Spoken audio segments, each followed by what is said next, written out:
Good morning, Chair. It's just about 10 a.m. and we are now live on YouTube. Thank you very much, Shane. Good morning, everybody.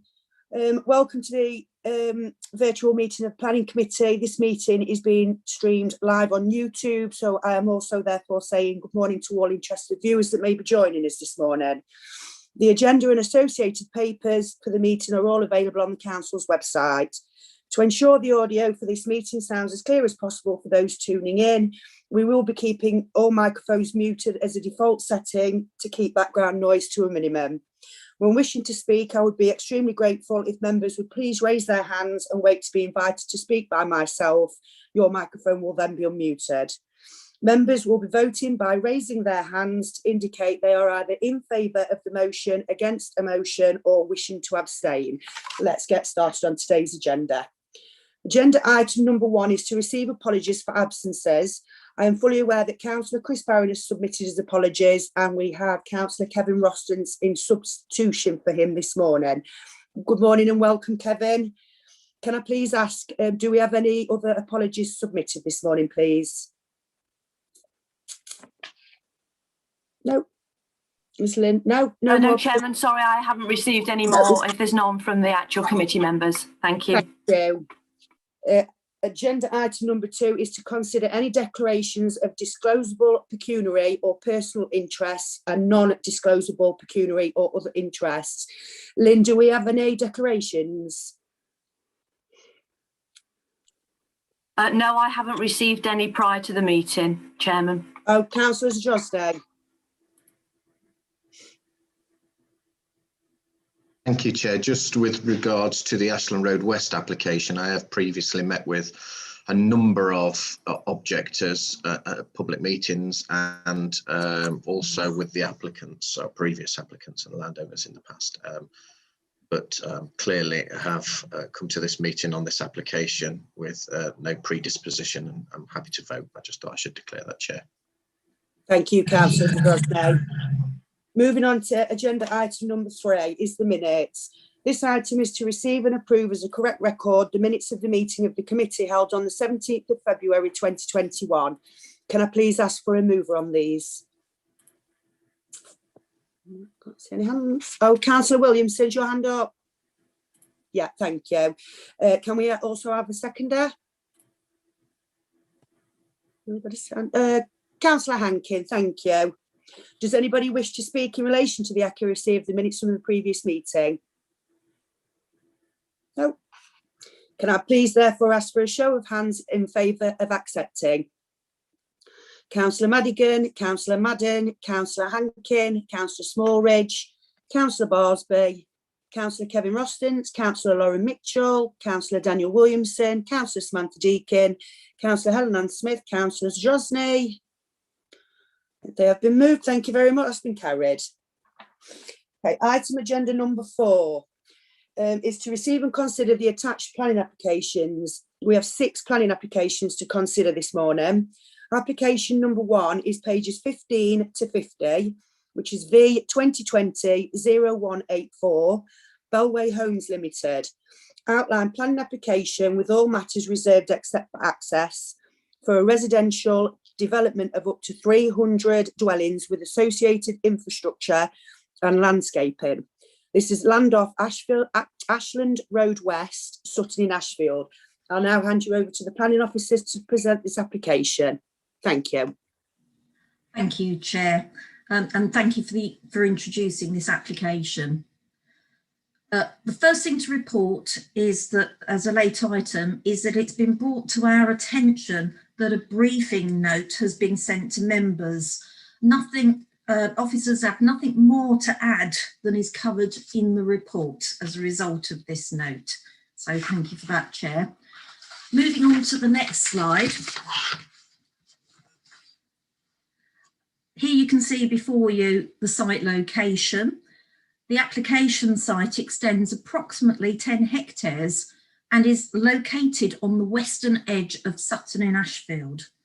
The site is currently a greenfield site and it is formed by 2 large fields. It's surrounded by existing residential development on 3 sides to the east, west and south. The former restored colliery site at Brierley Forest Park is to the north, with Ashland Road West running along the site's southern boundary, and you can see it labelled on the slide for you. Next slide, please. Thank you. An indicative master plan has been submitted with this outline application. It does show 2 points of access onto Ashland Road West, and you can see that on the southern boundary, and it's labelled 2 points of access there. It has a looped internal road system, and there is an area of sustainable urban drainage also featured in the top corner of the site. The density of development is set at 34 dwellings per hectare, which is in accordance with the council's minimum of 30 dwellings per hectare in the local plan. You can also see on the site 2 future linkage points into Brierley Forest Park. The master plan itself is not recommended as an approved document in any way or form, and it's not considered appropriate to approve any kind of road hierarchy at this stage, and it also doesn't show the planting buffer to Brierley Forest Park. We're going to include informatives on the decision notice to make the applicant aware of the need for any future master plan to be design reviewed, because obviously this is a sensitive site looking out over to Brierley Forest Park, and we'd need to make sure that the design was in accordance with the surrounding residential area. Next slide, please, Chair. This is a close-up of the proposed access plan into the site. There are 2 points of access taken from Ashland Road West. You can see Wordsworth Avenue opposite to the south in between the two. The first point of access shown on the left has a carriageway width of 7.3 metres with 3 metre wide foot and cycle paths. The Highways Authority have confirmed the acceptability of this layout in design terms. Next slide, please. This is a variety of pictures of the site area and surrounds. Number 1 is taken from the southwest corner of the site looking north. Brierley Forest Park is in the distance. Number 2 is a picture taken from the southwest corner looking northeast across the field. Ashland Road West is on the right.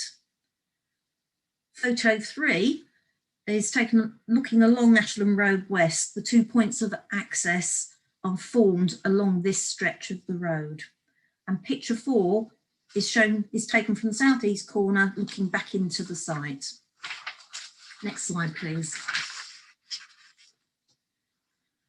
Number 1 on this slide shows the eastern part of the site. It's Brierley Forest Park is in the distance that you can see. Number 2 is taken from the public footpath in the Brierley Forest Park, and the site is on the left-hand side. And the third picture is taken from within the site, and you can see the hedgerow which divides the 2 fields in the middle. I'm going to move on to the key considerations now. And in terms of the principle of development, we have to note that the proposal is contrary to our current local plan policies, ST1, ST2, ST3 and ST4 and EV2, to the extent that they seek to restrict development to within defined settlement boundaries. However, the local plan was only intended to guide development up until 2011, and these policies differ to the balanced approach now taken in the National Planning Policy Framework. The policies do not now provide sufficient housing to meet the current requirements of the district. And according to the housing standard methodology, the district currently only has a 2.21 year housing land supply, rather than the required 5 years. The housing delivery test that was done in 2020 also indicates that the delivery in housing in Ashfield is below the housing requirements over the past 3 years. In terms of landscape and visual impact, there would be some harmful impacts on the character and appearance of the area through the loss of greenfield and the replacement with built form. However, the site is heavily influenced by the urban fringe and surrounded by development on 3 sides. The applicant has submitted a landscape visual impact assessment, which has been assessed by the council's landscaping officer, who has advised that this provides a balanced approach. And paragraph 170 of the National Planning Policy Framework states that landscape protection should be commensurate with status. In this case, it's considered that the harm to landscape carries limited weight. In terms of conservation, ecology and biodiversity, the applicant has supplied an ecological assessment of the impact of the proposed development on designated sites, habitats and the relevant fauna. It includes mitigation and enhancement measures within it. The report has been assessed by an independent ecologist because we wanted to ensure that it was properly reviewed, and additional information has been provided. And on the basis of that independent evidence, it's considered that the ecological impacts can be adequately mitigated. There is, however, a net loss of biodiversity shown on the site, and a contribution has been agreed of 134,000 that will provide offset enhancement and ensure a biodiversity net gain of 10% is achieved. And that's in accordance with government policies that's being developed in the future. In terms of flooding and drainage, the applicant has provided a flood risk assessment, and this identifies that the site is sufficiently elevated above the nearest main river watercourse and lies within flood zone 1. That means it's at a low risk of flooding at 1 in every 1,000 years. The site is intended to discharge into an existing culvert which runs through the northeastern corner of the site. The applicant has confirmed they have legal rights to enter into the culvert, and this has been assessed by the council's legal team, who are satisfied that once Bellway are in control of the land, they will be entitled to connect into that culvert.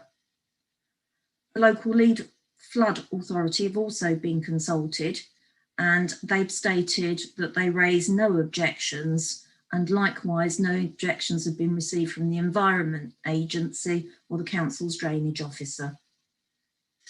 So in terms of housing density and the master plan, we've already discussed that earlier. It is compliance with policy, and the master plan is indicative and will require further development in the future.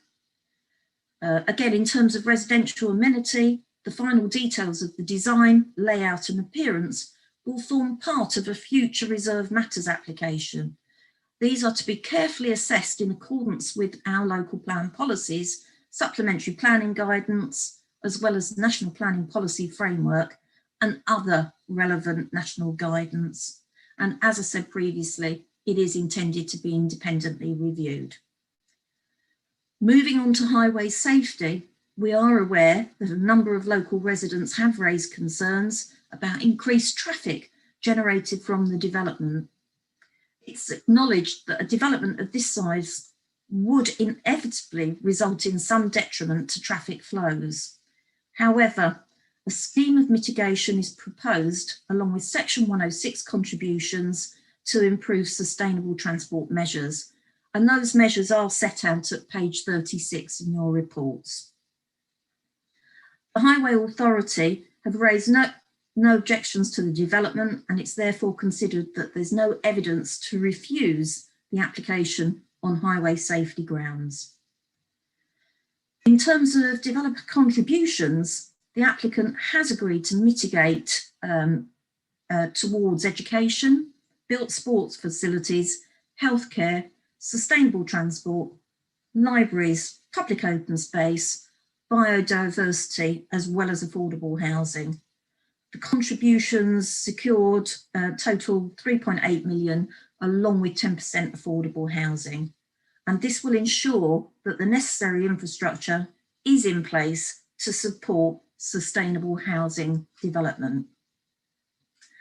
Other considerations for the committee are that the district can't demonstrate the 5-year housing supply, and so the tilted balance of paragraph 11 of the National Planning Policy Framework is engaged. This is a case where planning permission should be granted unless any adverse impacts of doing so would significantly and demonstrably outweigh the benefits when assessed against the policies of the National Planning Policy Framework as a whole. In this case, significant weight must be attached to the social benefit of the creation of 300 new homes. Moderate weight must also be applied to the economic benefits of the development, along with some limited weight to the biodiversity net gain. It's considered none of the reasons raised opposing the development establishes that the harm would be so significant or would demonstrably outweigh the benefits of this scheme. Therefore, even though it conflicts with our local plan, it's considered that planning permission should be granted subject to conditions and a Section 106 agreement. Thank you, Chair. Thank you, Christine. We do have a range of speakers registered on this item today, and due to it being a substantial application, it has been agreed by all members to allow 3 objectors to speak for a total of 15 minutes in 5-minute slots. This 15-minute extended time limit has also been offered to the applicant should they wish to use it.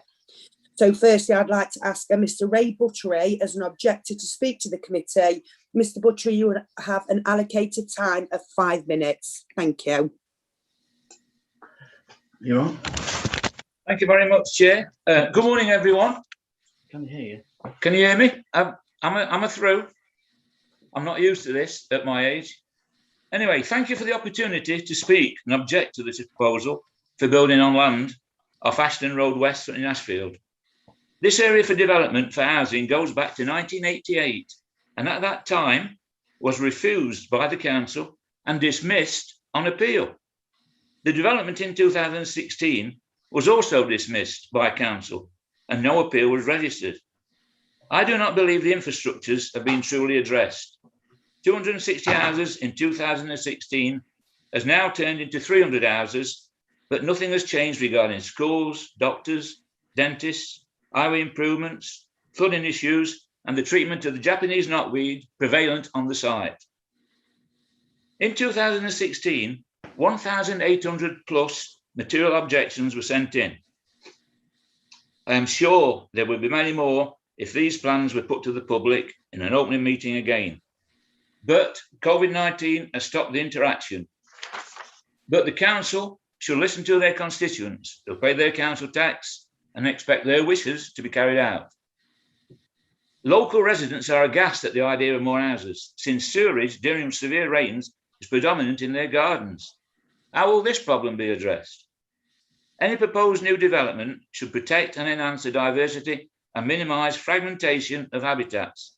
The development should maximise opportunities for creation, restoration, enhancement and connection of natural habitats, and a survey to protect natural wildlife. This development does not address any of these issues as far as I'm concerned. Once concreted on the countryside, the flooding in the lower part of the field will take place. And if not flooding, the Japanese knotweed will be a factor in reselling the houses. Lawfully, this Japanese knotweed should be a 4-year cycle to remove all strains. Why build on green or countryside when there's a brownfield site adjacent to this parcel of land? The old Hucknall West site, which is a total eyesore for the surrounding residents. Where is the common sense? Or is it about money? I do realise that houses have to be built, but not where conurbations are joined together, giving no demarcation.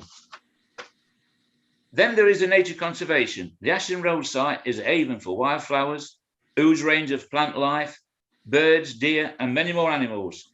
So as Mark Twain said, once green land and countryside is concreted over, it is finished forever. Many other items need to be discussed, such as insufficient schooling, both primary and secondary. I remember the proposed school when building additional houses on the Ashfield estate. You probably can remember that and probably try and drive through it. The proposal never occurred, which is why the Ashfield School has one of the highest number of pupils in England. Can you find a dentist? No. Can you find a doctor? No. Can you drive to Hucknall Road without build-up of traffic? No.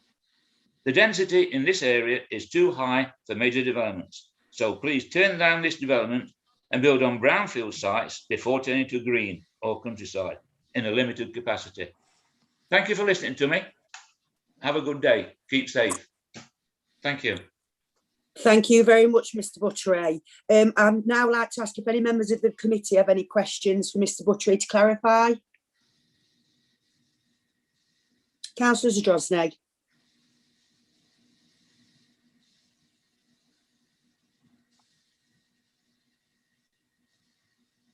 Can we yeah. Sorry, Chair. Shane's getting happy muting me. He likes to silence me. Thank you, Chair. I'd like to thank Alderman Buttery for his words. Clearly, it's something that he understands very, very well. He's a local resident that lives immediately around. And he mentioned a lot of the points that I guess we've been talking around for years and years about the site. And I just wondered, Ray, if you, given what you've just said, if you could see any material improvement in this application compared to the 2016 application, or any difference at all, or in your view, do you think it's the same application with the same issues? Thank you, Chair. Thank you. Alderman Buttery. Just need to unmute yourself again, Mr. Buttery.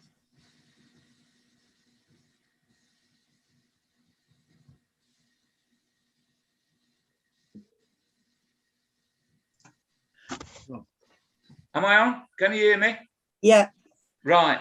No, I think it's worse. We've got 200, 300 houses now rather than 260. Can you imagine the cars and stuff that's going to be, it's going to be more, well, we're not able to get down Hucknall Road.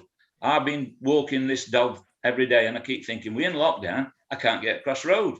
So it's going to get even worse. You're going to probably have 400 to 500 extra cars. Then you're going to have the deliveries now that we're probably going, no shops, everybody's going on to delivery from the stores. So I can't see no improvement in this at all. In fact, I think it's worse. I've looked at it and I thought, well, really, there's no change, but I think it's worse than what it was before. So I just wouldn't turn, I can't understand it, especially when you've got brownfield sites that should be used before greenfield. And that's the essence to me is, why build on greenfields when you've got brownfields? It just seems crazy. I don't know if that answers your question, but that's how I see it. Thank you. Any other members have any questions for Mr. Buttery? Can't see any hands up. No, thank you very much, Alderman Buttery. Thank you for listening to me. Yeah. Thank you for listening to me. Thank you. Thank you. Okay, now I'm going to move on to Mr. Paul Grafton as an objector to speak to the committee. Mr. Grafton, just the same as Alderman Buttery, you've got an allocated time of 5 minutes. Thank you for this opportunity. Firstly, I'd like to point out there are planned proposed building sites on brownfield. That's 240 houses in the near vicinity, 96 children, 576 patients for doctors and surgeries. 480 vehicles moving onto Hucknall Road without this estate. Going on to Ashland Road West, 300 houses. It's an average of 2.4 people per household, 720 people, 120 extra places in schools, and at least 2 vehicles per household. Council figures showing the new Brand Lane estate, they're showing 3 vehicles per household this time last year. So that's 1,200 plus vehicle movements per day. That's not as easy sustainable on Hucknall Road as people are making out.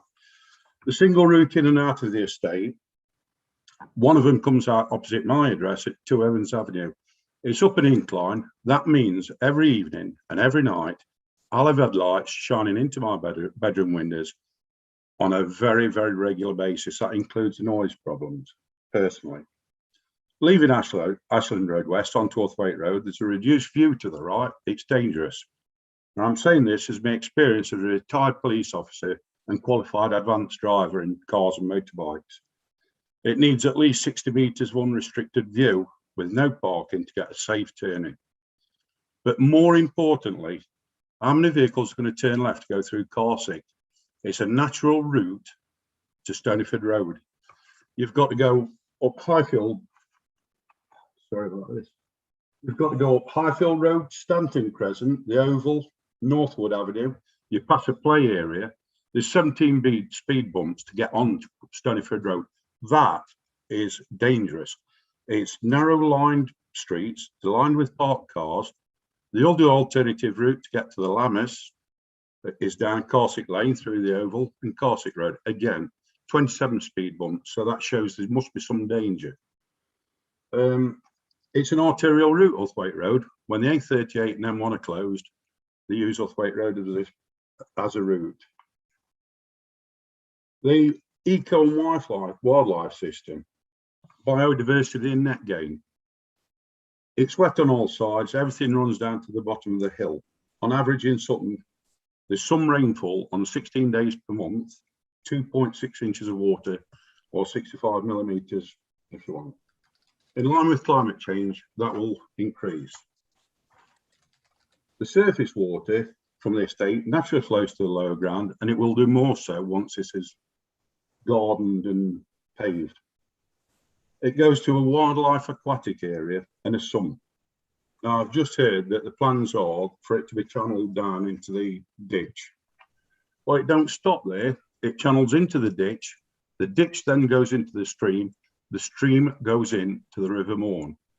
All car fluids, all chemicals, all washing agents that have come off the surface are going to drain into the River Mourne. You tell me that that's good for our ecosystem.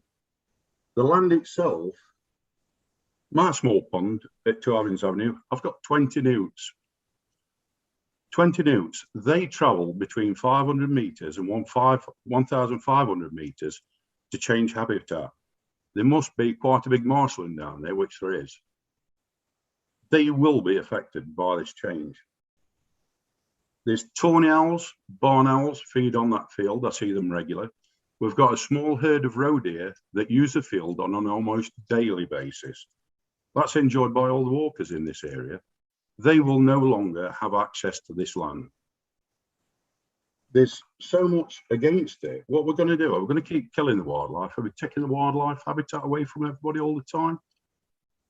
There's no financial incentive can improve that situation. Once it's gone, it's gone. And that's what we should be considering. So I'd like to thank you for this opportunity. If you have any questions, I'd be only too pleased to answer them. Thank you very, very much, Mr. Grafton. I'd like now to ask if any members have any questions. Oh, Louise Ellis. Thank you, Chair. Just a small point. Could you remind members, please, to keep their videos on during the meeting? I don't know if there are any connection problems, possibly. Okay, thank you. Thank you. So do we have any members wishing to ask Mr. Grafton any questions with regards to his speech? Councillor Zadrozny, please. Sorry, Chair, I don't have a question for Mr. Grafton, but just to be clear, there are 4 of us using the same office, and if more than one of us has the video on at the same time, we all cut off. So I can assure Louise, for legal reasons, we are all sat listening to it, the full debate. We're not leaving the room, but the video seems to be overpowering our Wi-Fi. Thank you, Councillor Zadrozny. So do we have any questions from anybody for Mr. Grafton, please? Yeah, I can't see any hands up. Mr. Grafton, thank you very much for your time. Thank you for the opportunity. I'd like now to ask Mr. Malcolm Hall, also as an objector, to speak to the committee. Mr. Hall, you will also have an allotted time of 5 minutes. Hello, Chair. Thank you for the chance to speak. Can you hear me? Somebody wave. That's all I ask. Right, good. Right, thank you for allowing me to speak on behalf of Ashland Road West and Bradley Pot Residents Group and myself In 2014, Wilson Homes proposed development of over 200 dwellings and raised that number during that planning system to 260. Ashland Road West and Bradley Park Residents Action Group was formed to oppose this, and after 2 years of residents' meetings in which Labour and independent councils attended, and several fundraising events to raise awareness of this Wilson development were carried out, the council decided to have a planning meeting on the 25th of the 8th, 2016 to vote on this. Over 150 local residents filled the council chamber to overflowing, and the adjacent hall had to have a video link installed for the overflow of the residents who turned up to oppose this plan. The Labour MP at the time, Gloria De Piro, signed our petition, and other residents who supported our 2-year fight against this proposed building application had generated over 1,800 material considerations, along with the independent councillors and other free-thinking councillors, won the day. This was a victory for us all, common sense on our Greenfields and Bradley Park. Now we have the application from Bellway Homes, which, would you believe it, has increased the size of development from 260 houses to 300 plus, an increase of 15.4%. Despite the obvious insult to local residents' intelligence, who are supposed to welcome this development by Bellway Homes, state on their flyer, and I quote, "We would like to thank the public and the councillors who took part in this programme of consultation. Without their help, we would not have reached this point where you have an officer's report with a recommendation to approve." According to our members, neighbours and any other person who signed the 1,800 plus material objections, the first Wilson plan was for less houses. And they've never heard from any member of Bellway Homes, and my phone would have been constantly ringing, asking me who supported this development. So, to the hard reality. The building on this meadow, which grows barley and is next to Bradley Park, result in the decline and the natural beauty of the area and adversely affect the wildlife. The wildlife in this park varies from the very small to the size of a deer. These points were mentioned or have been mentioned by my colleagues, so I will not repeat them as I only have 5 minutes. It appears to persuade you not to vote for this Bellway Homes development. I hope to point out the utter despair we feel at the ridiculous idea of building on a food factory. Yes, a food factory, but it's not the conventional sense. We here in the UK are selfish and blinded to the obvious knock-on effect these developments have on our greenfield sites. We hate to see foreign lands on the news cutting down trees, destroying the habitat for animals like Brazilian rainforest to make way for cattle, the rainforest in Borneo for palm oil, and the rainforest in Nigeria for lettuce. The list of devastation to our environment is massive and endless. And that's not endless. But when they clear these areas, it's generally produced food, whether it's for meat, palm oil, lettuce, it's kept by means to feed people or supply product for other food-related purposes, including export to us, because this country cannot feed itself any longer. We, on the other hand, are the worst destroyers of land. We ignore the brownfield sites which produce nothing and lay devoid of life, both plant and animal, for years, and which cannot be turned back into commercially viable pasture to be harvested or grazed on. So not recycled, as the government would like. So no CO2 capture either. The developers instead want to turn a working field which produces barley for food, drink and medicines and other products such as straw and mowing grass for animal food into 300 plus houses, which along with a very large increase of vehicle movement and human interaction will produce a huge amount of CO2. The loss of this farmer's field might seem small, but take into consideration a further 270 plus other similar sites which disappear every year, which can bear irregular harvests, it begins to add up. Now there's a new saying by the farmers, and it states, no farmers, no food, no future. A sad but true fact that we are not a self-sustaining country for food anymore. So what can we do? Well, the brownfield site should and must be used first. This can be offered with an incentive to local residents and developers, a sort of take the rough with the smooth, by offering every new house, every house a new window and doors which face the regeneration development to sweeten and improve the visual appearance for all. Large shops in shopping precincts and main streets turned to flats. So hopefully the developers would take the brownfields into consideration first, and the balance of any development would have a lesser impact on the future plans. The reason why I mentioned the Wilson application for 260 dwellings was to show the depth of feeling about building on this land. I'm sure that if it's not for the restriction of the COVID-19 pandemic, we would have exceeded 1,800 material considerations, because this land is not for building on, it's only used for farming, giving us cleaner air and food to eat. Thank you very much, Chair. Thank you very much, Mr. Hall. Can I just ask now if you have any members that would like to put any questions to Mr. Hall? Clarify anything within his speech? No, I see no hands. Thank you very much for your time, Mr. Hall. So now I would like to move on to Mr. Chris Dwan for the applicant to speak to the committee. As I mentioned before, Mr. Dwan, you would now have 15 minutes to address the committee should you wish to use the full 15 minutes. Thank you, Chair. Hope you can hear me. Thanks for the opportunity to speak today. My name is Chris Dwan. I'm the Director of DLP Planning East Midlands, the agent acting on behalf of the applicant Bellway Homes. As a project team, we would like to begin by thanking officers, members, the public, and also the relevant statutory consultees for working so well with us during an extensive period of negotiation to progress the scheme through to the positive recommendation that members have before them today.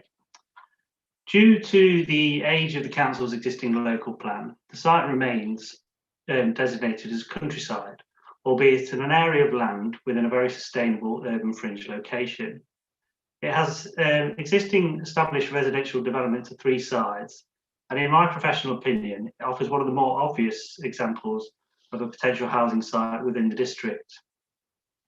As the officer report has correctly pointed out, the policies of the 2002 Ashfield local plan will be restrictive to the residential development proposed.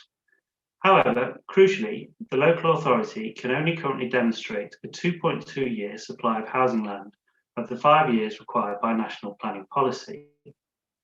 Furthermore, the Housing Delivery Test 2020 indicates that the delivery of housing in Ashfield has been below, less than 75%, the housing requirements over the past 3 years. As such, the tilted balance is engaged and the presumption in favour of sustainable development should be applied in this instance. Accordingly, the Planning Committee, as decision maker, should determine the current application in accordance with paragraph 11D of the NPPF, which states that permission should be granted unless you consider that any adverse impacts of doing so would significantly and demonstrably outweigh the benefits when assessed against the policies in the NPPF taken as a whole. The very detailed evidence base provided in support of the application demonstrates that there are no adverse impacts that would significantly and demonstrably outweigh the huge benefit generated by the proposed 300 homes in this instance, which include a policy compliant provision of 10% affordable housing. As the application has been submitted as an outline submission with access and general arrangements only to be considered, all detailed design matters are reserved for future consideration. As such, we are in effect only requesting confirmation of the principle of residential development of the application site here today. In terms of the balance to apply with respect to the consideration of the various economic, social and environmental dimensions of sustainable development, the officer report provides an excellent summary breakdown, and from a professional viewpoint, I'd like to compliment the officer on a well-prepared report which provides a very professional, clear and justified recommendation of approval. Mindful of the site's planning history and informed by an extensive pre-application consultation exercise, which included sort of flyers, video and a website set up for public to get in touch with us and sort of raise their issues. The applicant, supported by a wider professional project team, has carefully prepared an extensive evidence base, ensuring that all technical matters are being fully considered in order to provide the LPA with the confidence to consider the proposals favourably under the presumption in favour of sustainable development. From this regard, pertinently, there are no statutory objections to the proposals. Through the application determination period, the key matters of greatest consideration related to highways, biodiversity and drainage. In the case of highways, Nottinghamshire County Council requested consideration of a very wide study area, far wider than the one that was considered in relation to the previous Wilson's application. And there are a variety of major junctions analysed from a development impact perspective. As is always the case for a development of the quantum being proposed here, there is inevitably going to be some form of impact caused, and it has been agreed between our specialist transport consultant and County Highways that mitigation is required at 5 junctions. This mitigation will be delivered for a combination of conditions and as part of the Section 106 package requested. It should be noted that my client's transport consultants recommended against some of the levels of mitigation requested by County Highways, as they did not consider that the impact demonstrated by the evidence base warranted the level of mitigation being suggested. However, my client has opted to take the advice of the county in this instance, going above and beyond what is considered necessary by their own specialist consultants.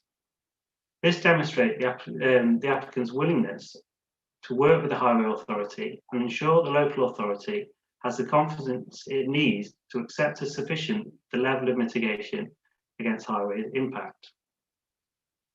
This stance has been followed with respect to ecological impact, and despite the outdatedness of the local plan, which contains no defined policy requirement, a 10% biodiversity net gain will be delivered as part of the scheme proposals through a combination of on-site mitigation and financial contribution in accordance with the emerging Deferral guidance.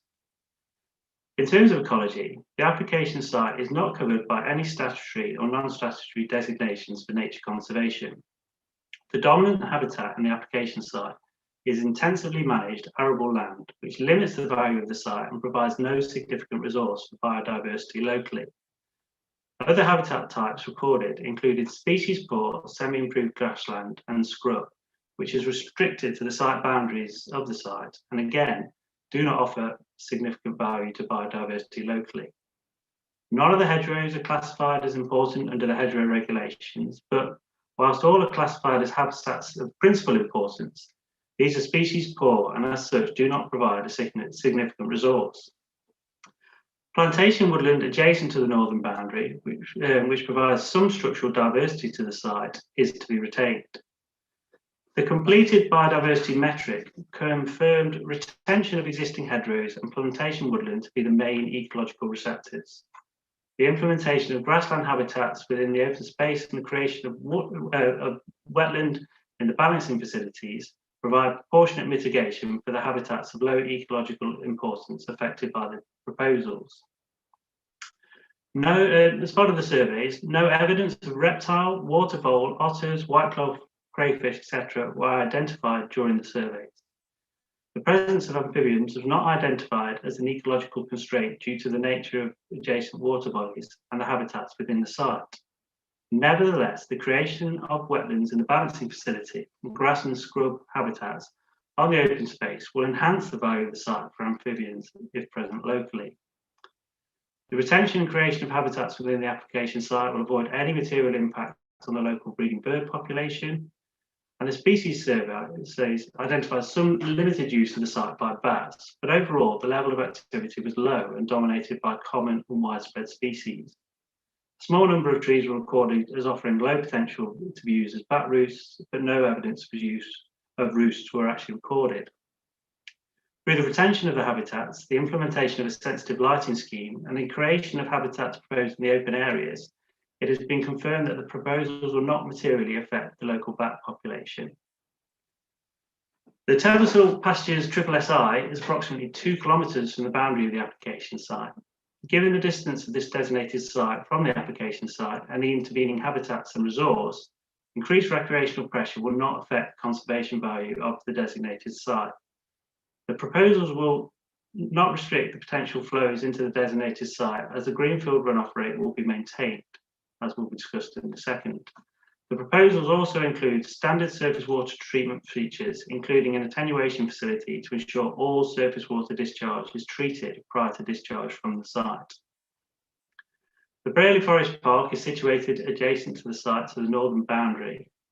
Whilst this site is designated for several different habitat types, the purpose of a local nature reserve is to provide community access to nature.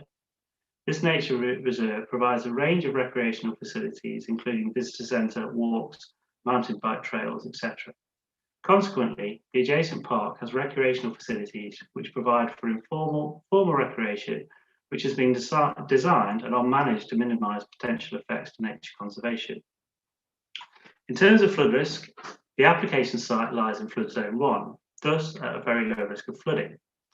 A flood risk assessment and drainage strategy has been provided as part of the application, and the lead local flood authority has confirmed that the proposed sustainable urban drainage scheme, including a balancing pond to be located towards the northeast corner of the site, is entirely appropriate.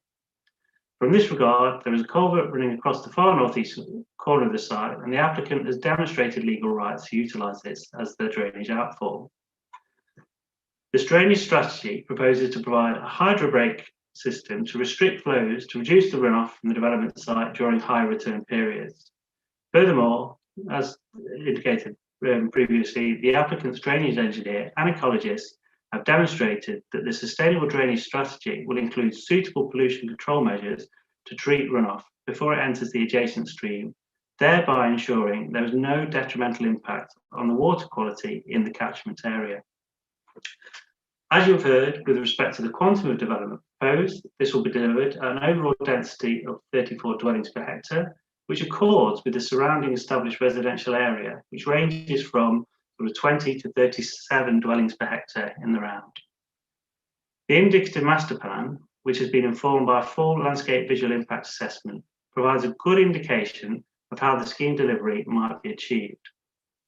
Notably, 2 green routes will be provided through to Braley Park, with 1 proposed from the site access to ensure usability for both future and existing adjacent residents.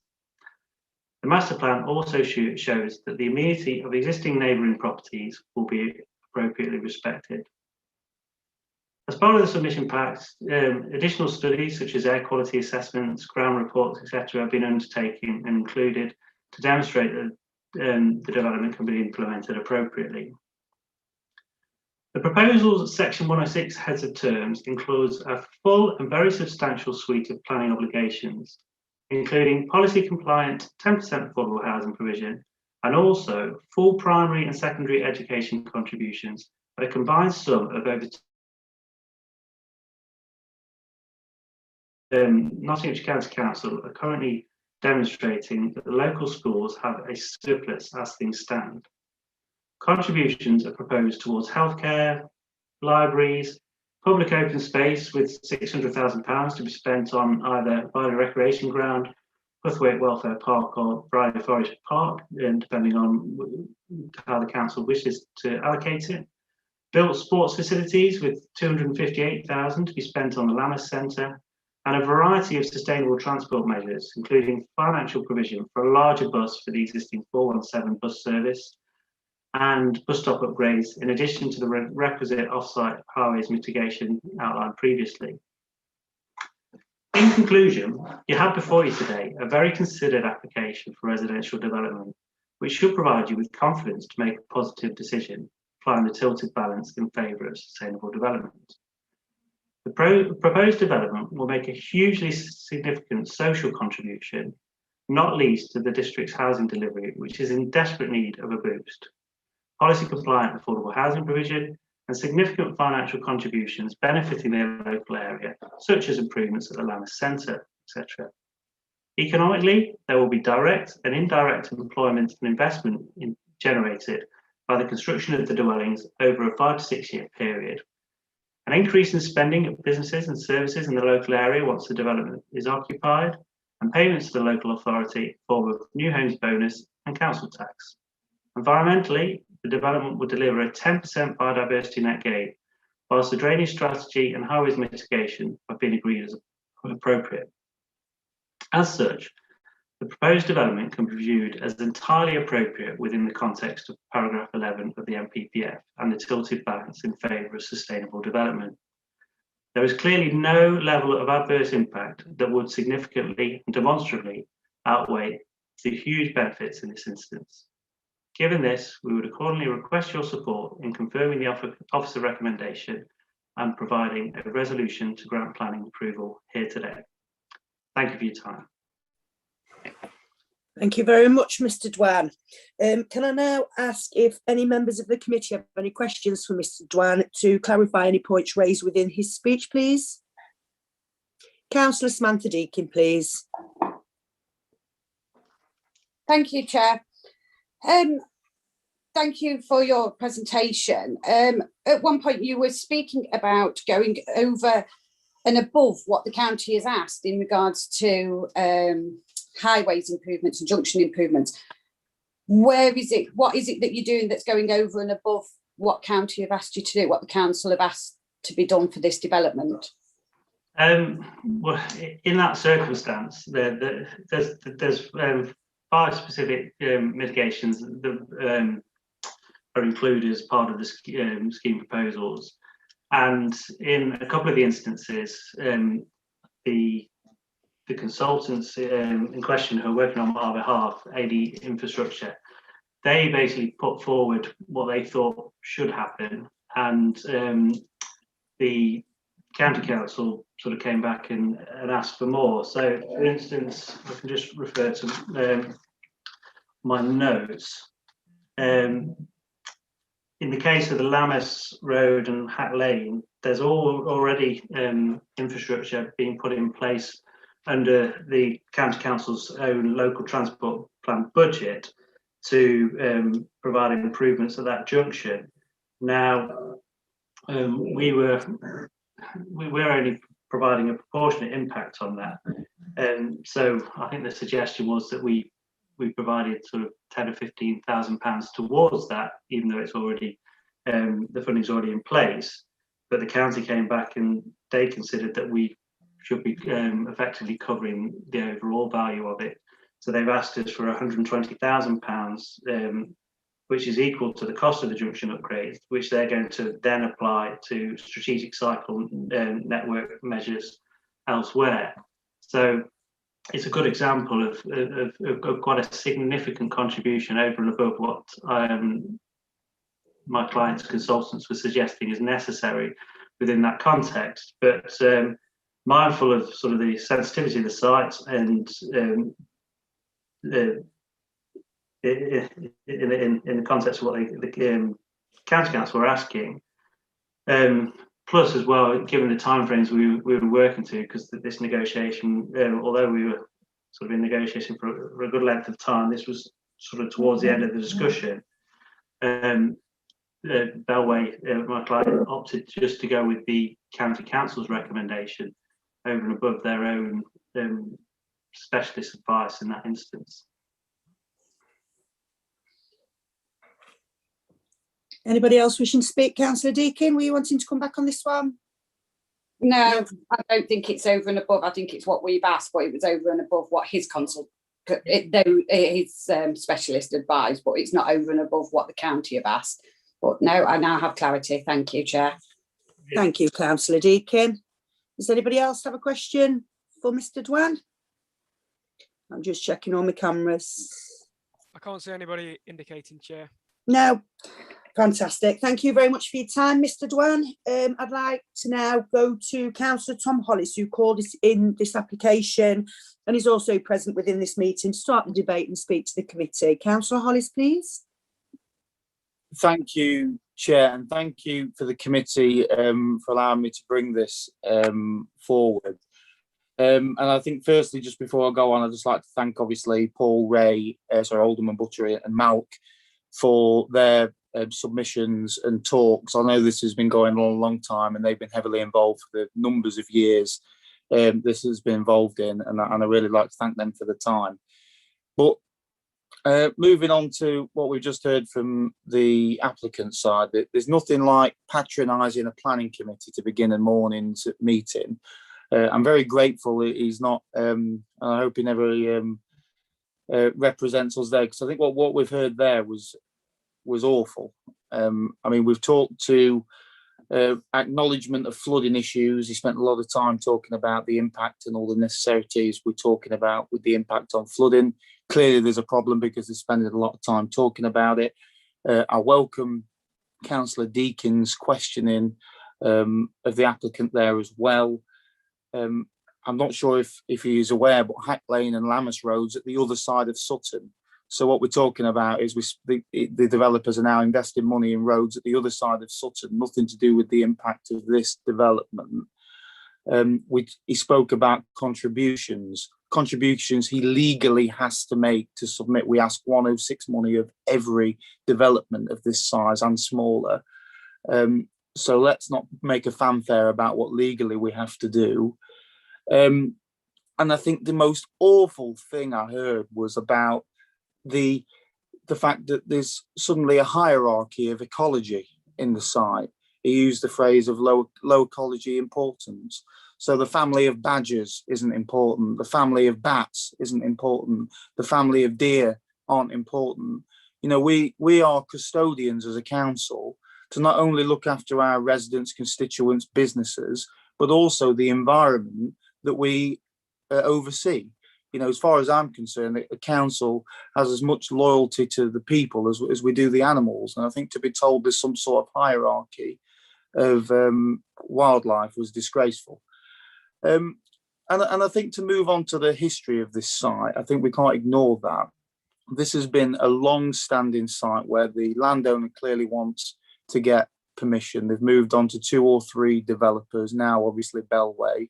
Seemingly at every application, rather than taking on board what this council says and the views we put forward in rejecting those applications and potentially coming back with a smaller number, every time it's going to increase. And I think the objectors spoke very well to this, but there is always going to be those problems with highways, with school places, with general infrastructure. But to come back with more than what's been proposed before is crazy. And I don't understand what they think they're going to achieve. All the same problems are there. And obviously, members, officers will know that I've been firmly against this site for quite some time. But I like to leave my eyes open. So yesterday I took myself to the newest development Bellway have in Hucknall, off Watnall Road. I had a walk around every house and they're looking at the design specification, and they're okay homes. But what is clear to me is they are family homes where they're designed to have lots of people in the house, high-rise structures. Members all know that this site is quite a confined site, yet they're cramming 300 sardine can houses onto the site.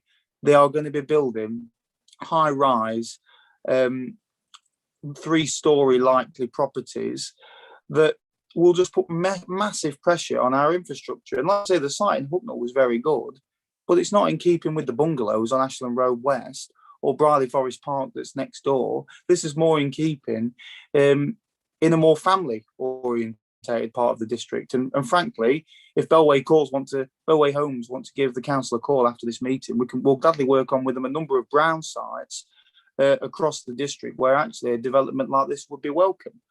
And of course, isn't it convenient that Bellway Homes have also only applied for outline planning permission? I mean, I was a member of the planning committee for nearly 9 years.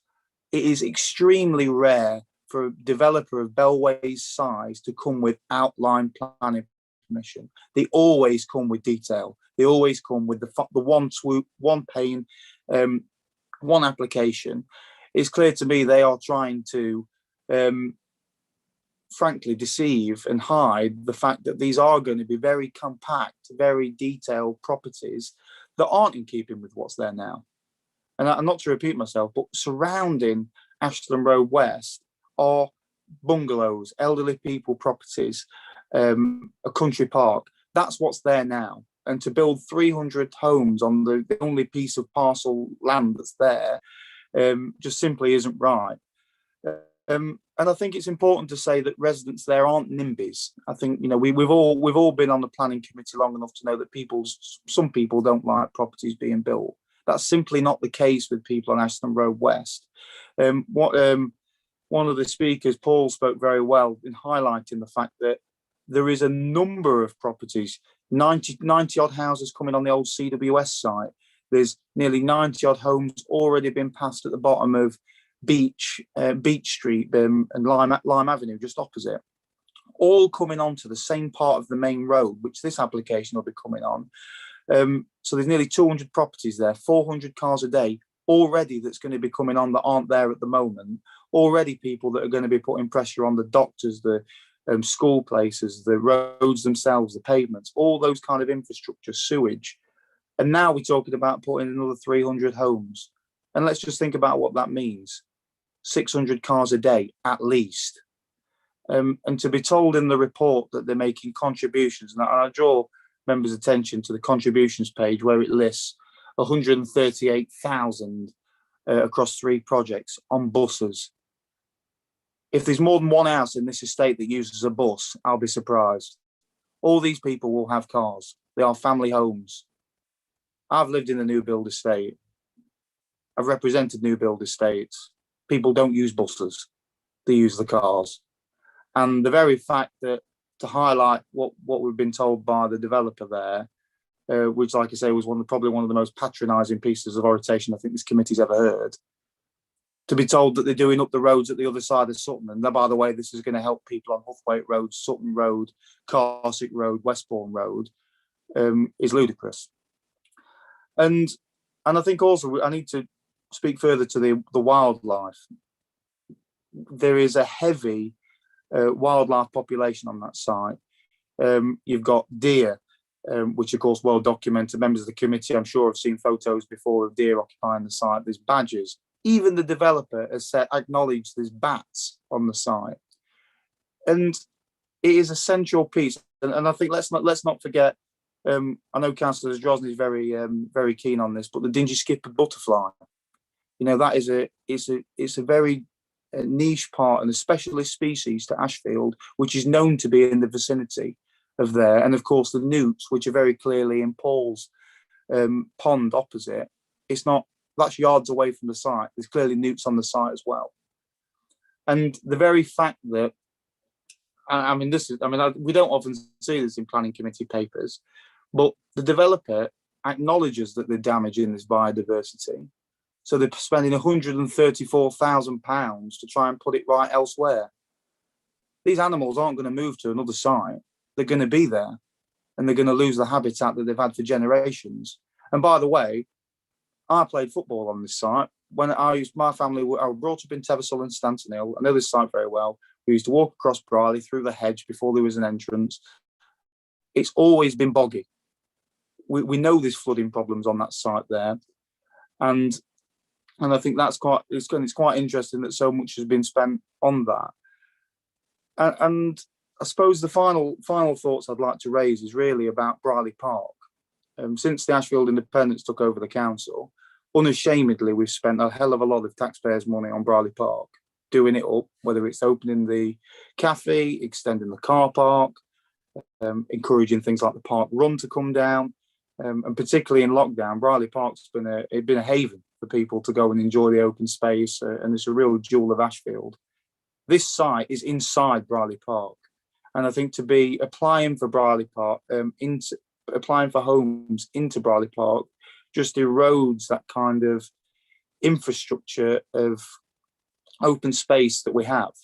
There's plenty of places in Ashfield to build, and frankly, we've had our fair share on this side of Sutton. We don't need to be building on a very high grade piece of open space, and frankly, I'm disappointed, and I hope the landowners are listening to this, because actually, if they are so desperate to get something on the site, stop coming back with bigger numbers. You know, we need to at least compromise with the council, but to keep coming back for more and more is never going to achieve the aims you want to achieve. And there's clearly been no public consultation on this site, which was mentioned in Bellway's oration as well. I mean, I suppose that drawing my comments to a conclusion is, I think probably one thing that rubbed me up a long way, and a lot of other people, was the timing of this submission. You know, one of the previous submissions was submitted days before Christmas under the last applicants, and Bellway chose to submit their application days into the pandemic in March, knowing that people weren't able to get out and were frankly focusing on other things. And that certainly rubbed me up the wrong way. But of course, it's not provided residents with the usual opportunity to be able to meet with the developer, discuss things together, and particularly bearing in mind they're elderly. They aren't au fait with technology. I mean, Alderman Buttery We've seen his performance on the technology today. I'm not sure it might be bringing up, but these people need a fair chance to have their say, and they've not had that under this application. So I would encourage members of the committee to turn down this application in very robust fashion, based on SD1, SD2 and EV2 particularly, which Christine Saris highlighted. It's clear to me that the officers have wrestled with this decision, and I appreciate, there's probably as many things that the developers has tried to put forward as residents have, hence why clearly Mrs. Saris's discussion was very balanced. She gave a very number of negative comments. There's many reasons why this application needs to be turned down. You've heard me speak, you've heard the objectors speak, and I respectfully ask for the committee to turn down the application on Ashland Road West today. Thank you. Thank you very much, Councillor Hollis. Does anybody else wish to speak? Councillor Smallridge, please. Yes, this site is very close to Carsey. There's going to be a negative effect on the badly maintained roads through Carsey, which will be used as a route to Sutton. The County Council can't maintain roads in Ashfield as it is now. So therefore, this will only make things worse. Thank you. Thank you, Councillor Smallridge. Anybody else wishing to speak? No. So we have a proposal to go against officers' recommendations as printed on this. Louise Ellis, I was just going to pass over to you. Sorry, Chair, you said there was a proposal. Could you just remind me who that was from? I believe it was Councillor Hollis. Councillor Hollis is not on the planning committee, Chair. Oh, sorry, ma'am. Sorry. Councillor Zajrosny, my mistake. Sorry. Thank you, Chair. I think I've just got meeting used proper to now. Councillor Hollis being on planning. It's just because he spoke for so long that we've been bullied into submission. Are we into the proper meeting now? Questions, comments, etc. Well, as I've already said, yeah. Does anybody else wish to obviously debate on this one? Yeah. Okay, I didn't know if we were technically asking Tom questions, but okay, Chair, I'm happy to kick off. I think a number of points have been raised, which I don't wish to go over in great detail because I think it's been a long debate. I thank you for allowing objectors and the applicant longer time, given it was a detailed application. But a couple of things while Tom was speaking, I took a quick look at YouTube, and I'm confident it is the highest number of viewers we've ever had for a planning application currently watching. So I think the public are keen to hear us make a decision rather than talk about this for hours and hours. And I'm sure that the public are very keen for us to refuse this application. I grew up watching the animals of Farthingwood. It stayed with me probably a bit too much. I think this is a terrible plan. It's, as Alderman Buttery clearly said, the application is significantly worse than the application that we had in 2016, which this authority refused. It's absolutely a greedy developer coming in to squeeze as many properties in on a piece of land as possible. It causes significant harm to our district, and there are no demonstrable benefits, suggesting that the 106 contributions are some sort of philanthropic endeavours by Bellway Homes because they're just such nice people is just claptrap. It's a standard methodology of payments that would have to be made to this council based on any sort of this size. And Councillor Deakin asked the most pointed question: can you explain what you've done that's over and above? And the answer was nothing.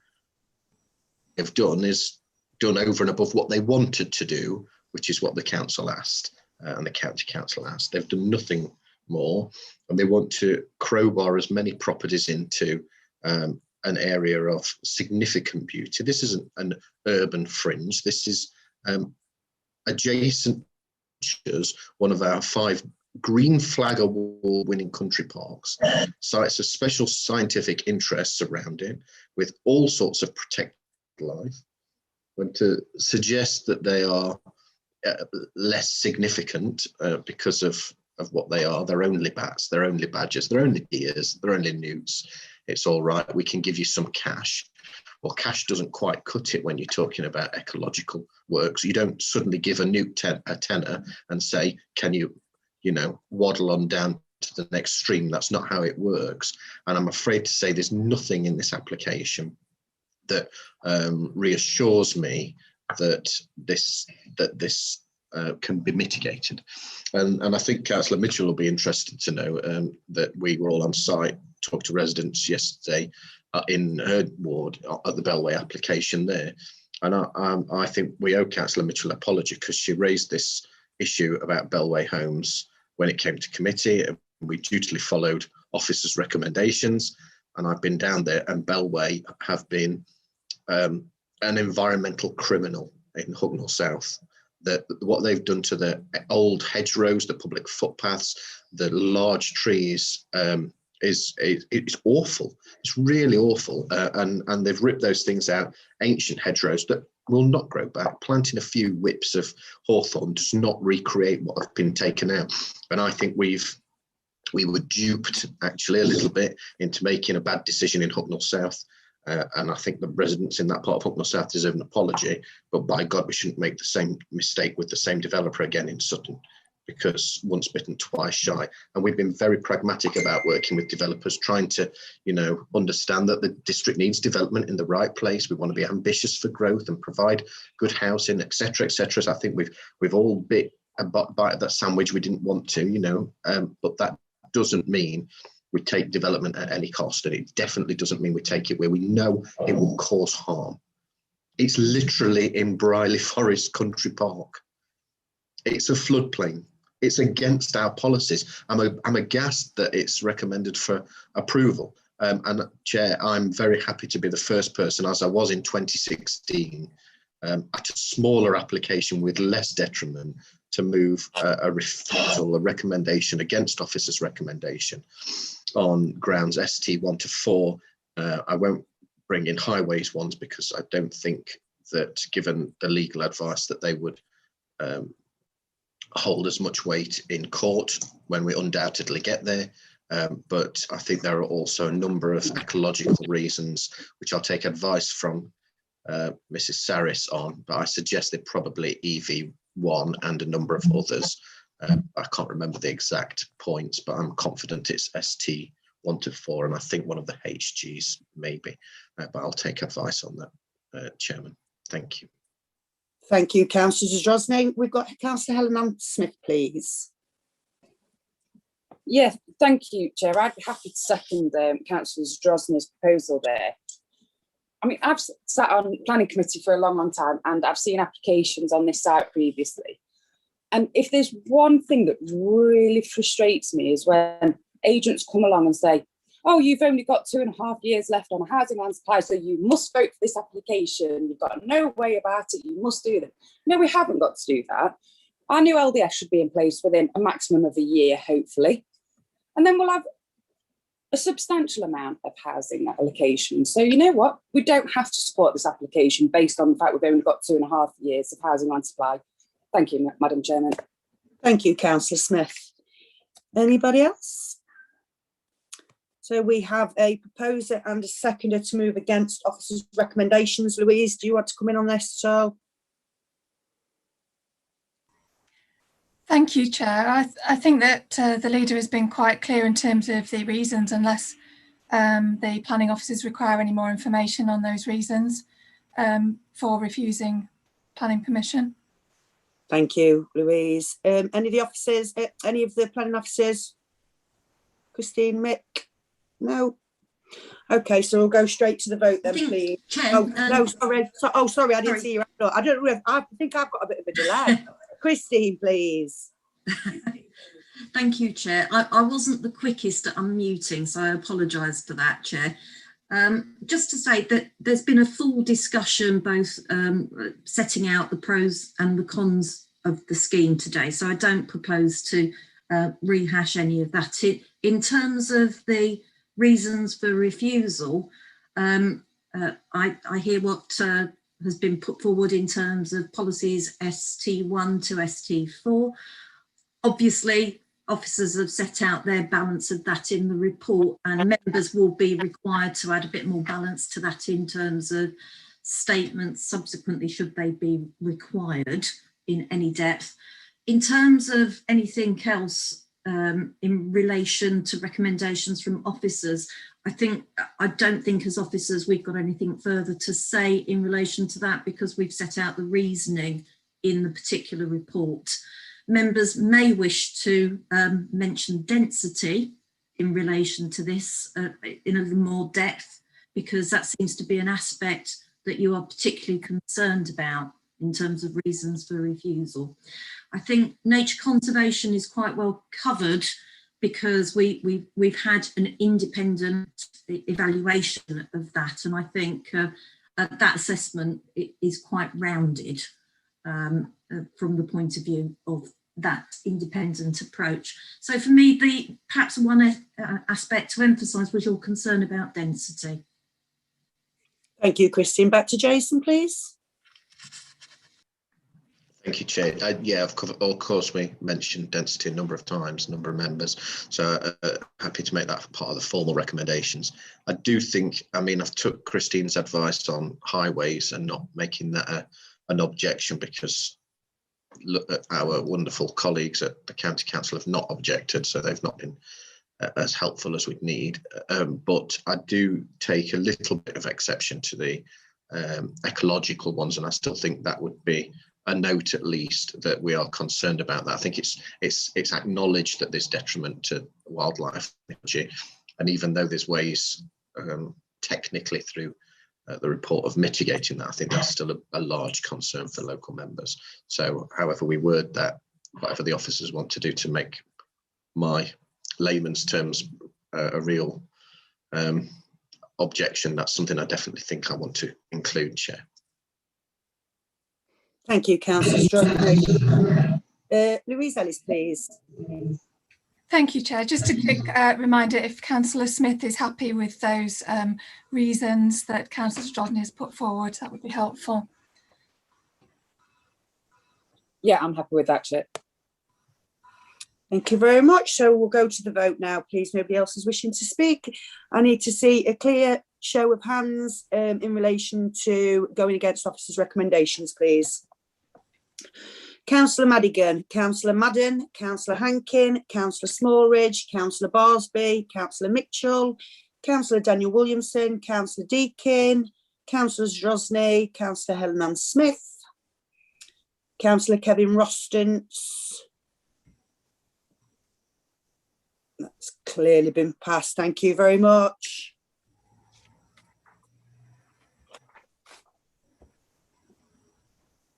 Okay. Right, going on to application number 2, which is pages 51 to 60, which is V 2020-0647, Mr. J. Price, change of use from derelict land to domestic with vehicle storage shed, grassed recreation area, hard standing for vehicle storage and hard surfacing for access road, land rear of 22A Back Lane, Huthwaite. I'll now hand you over to the planning officer to present this application.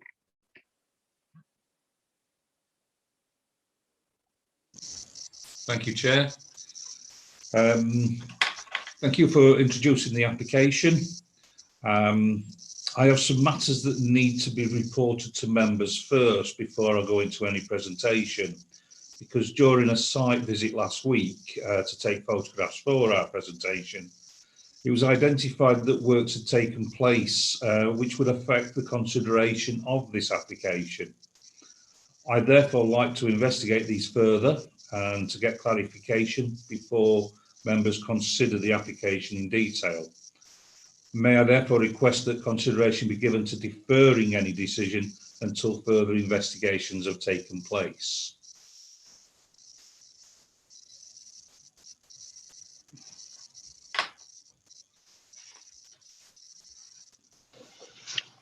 Thank you, Meg. So we are following on obviously from your presentation from Mick and the suggestion for deferral for both this item and the next one.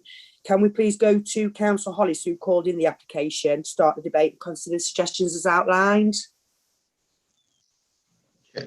Just before you do that, I think given we move into deferral, I would, if members are minded to do that, we perhaps wouldn't need a speaker. So it just on the basis that there's some complications that the officers have brought forward, if I could move an immediate deferral, because there are some, I think we've always had concerns about that area. They've now come to the front, and I think obviously this needs to come back to a committee where Councillor Hollis and we can all debate this in a much more detailed manner with the new information that Mick would bring. So I'd like to move an immediate deferral of these two items to come back at the earliest opportunity. I think the absolute earliest opportunity, please. Thank you, Councillor Strosky. Can we go back to normal screen, please? Okay, so we have a mover for deferral on the application number 2 and application number 3. Do we have a seconder, please? I'll second that, Madam Chair. Councillor Helen Smith, thank you. Okay, so we need to have a clear show of hands. Sorry. Yeah. Yeah. Oh, sorry, Louise. Yeah. Could I just ask you to confirm? I think the deferral relates to just the first of these two matters, but perhaps Mick can just clarify that for us.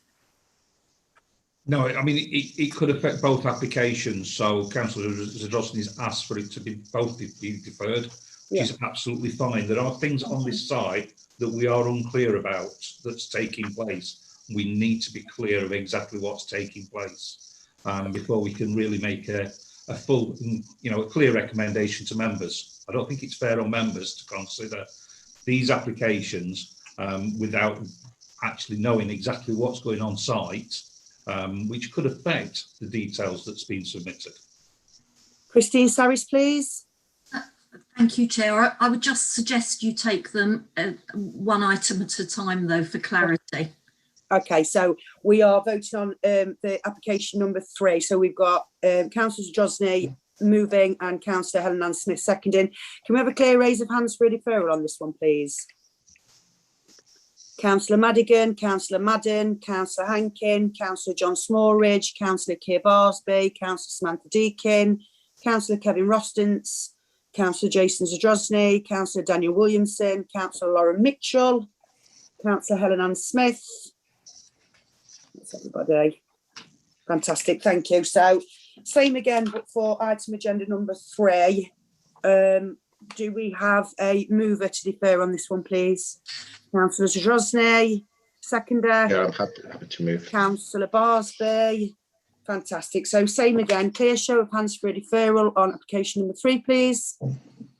Councillor Madigan, Councillor Madden, Councillor Hankin, Councillor Smallridge, Councillor Barsby, Councillor Deakin, Councillor Zadrosny, Councillor Rostance, Councillor Daniel Williamson, Councillor Helen Ann Smith, Councillor Lauren Mitchell. And again, that's everybody. Thank you very much. So both items have been deferred.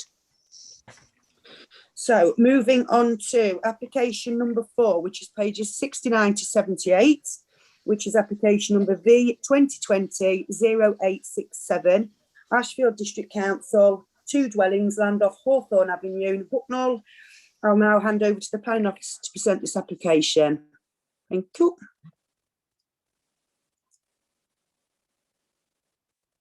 Thanks, Chris.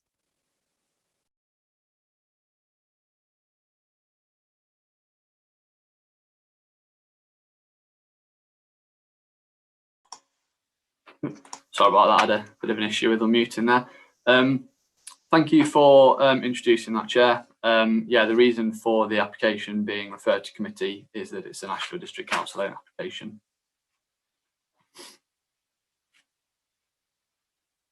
Okay. Next slide, please. Okay. So here we have a map showing the location of the site. As you can see, the extent of the site boundary is outlined in red.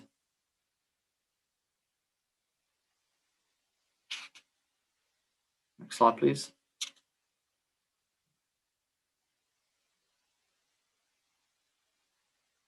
So here we've got the proposed layout for the development. As you can see, each dwelling has got its own area of private outdoor amenity space to the rear of the properties, and they've both also got their own areas of designated parking.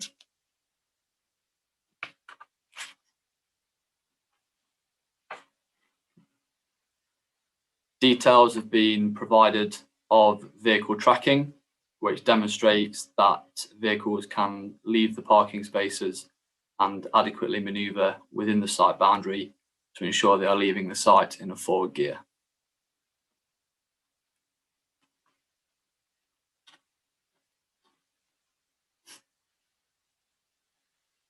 So both of the properties will have 3 bedrooms, and all of the internal room standards meet the council's minimum space requirements. The properties have got hipped roofs and no windows in their side elevations. It's been designed in that way to help reduce the impact upon neighbouring properties by way of potential overbearing and overlooking.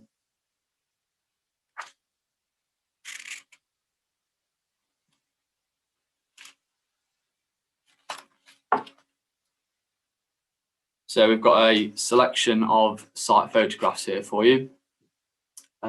The top 3 show the access to the site and the immediately adjoining neighbour.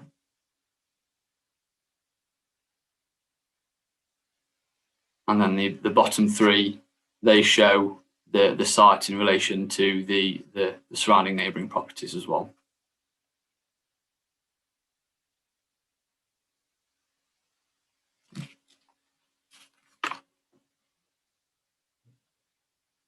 So in terms of the key considerations, the dwellings are reflective in size, scale and appearance to existing development within the vicinity, and therefore it is considered that there shall be no detrimental impact upon the visual amenity of the area.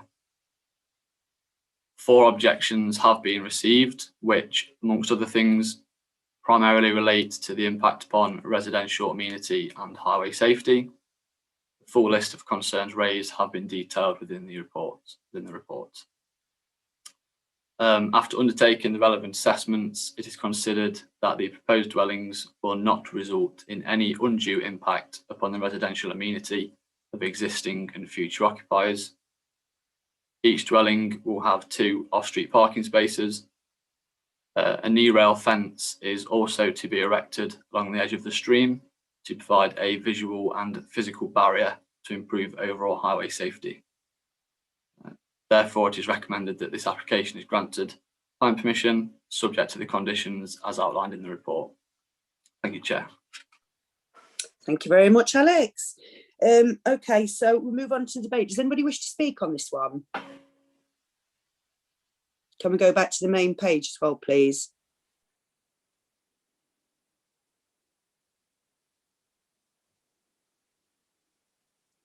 Just bear with me because I can't see. We're still on screen share. Ah, there we go. Thank you very much. Does anybody wish to speak on this one? Don't see any hands up. Councillor Zadrozny is indicating, Chair. Oh, is he? Oh, okay, I'm sure I'm on a delay. Councillor Zadrozny, please. That's all right, sir. Yeah, I just thought I'm happy to move officers' recommendations. I think we've had similar applications to the last couple of meetings, so I don't want to talk over too much, but I'm really pleased that the council's able to build family homes as opposed to other kinds of homes. It's the first family homes for social housing in places where it's desperately needed. So I'm very happy to move this application, Chair. Thank you very much, Councillor Zadrozny. Do we have a seconder, please? Councillor Helen Ann Smith, thank you. Okay, Yeah, so we'll move. Oh, go on, sorry, Helen. No, I'll second that, Madam Chair. Thank you, my lovely. Right, okay, so we'll go to the vote. Can we have a clear show of hands, please, to vote for this motion? Councillor Madigan, Councillor Madden, Councillor Hankin, Councillor Smallridge, Councillor Deakin, Councillor Rostance, Councillor Williamson, Councillor Mitchell, Councillor Zadrozny, Councillor Helen Ann Smith. That's everybody. Thank you very much. So moving on to application number 5, which is pages 79 to 90. Application number is B2020-0873, Ashfield District Council, demolition of existing garage and erection of 4 dwellings, land at Chestnut Grove in Hucknall. I'll now hand you over to the planning officer to present this application. Thank you.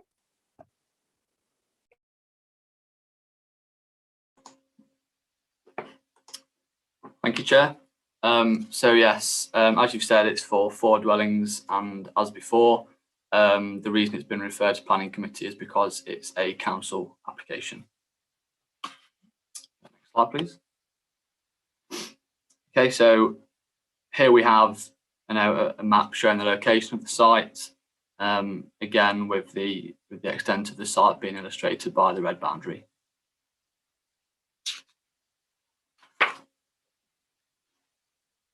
So here we have the proposed site layout for the development.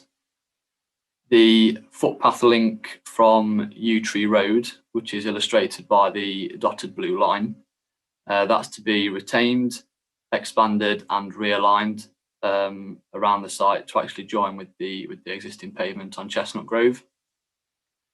Again, you can see that each dwelling has its own private outdoor amenity space and also designated areas of parking.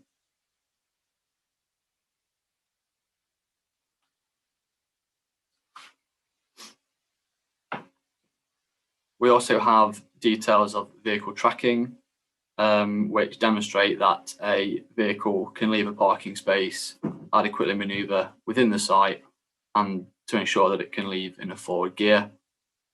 There is an existing garage at number 18 Lime Tree Road, which is accessed via this site. That garage has been accommodated within the layout and remains unaffected by this proposal. And then the plans on the right there, that actually shows the vehicle tracking for a vehicle to get into and out of the garage.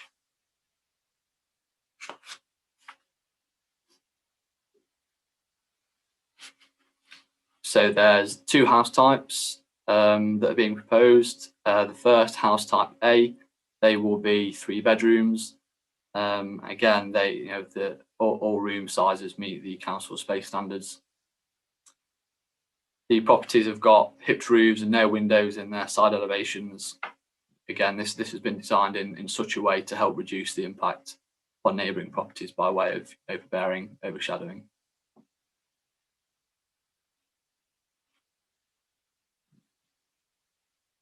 I think we might have skipped one. Let's go back a slide. Yeah, there we are. So yeah, this is house type B. They are 2 bedrooms. All rooms meet the council standards, and the design is reflective of the previous house types with the hipped roofs and the absence of side windows.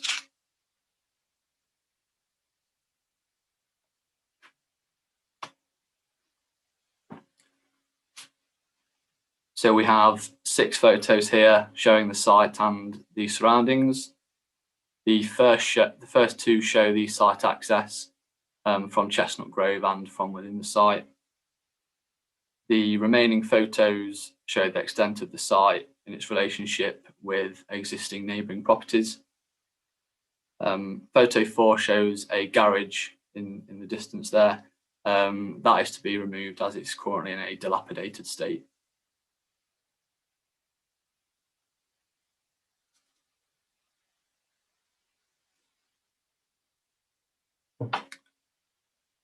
So the dwellings are reflective in size, scale and appearance to existing development within the vicinity, and therefore it is considered that there should be no detrimental impact on the visual amenity of the area.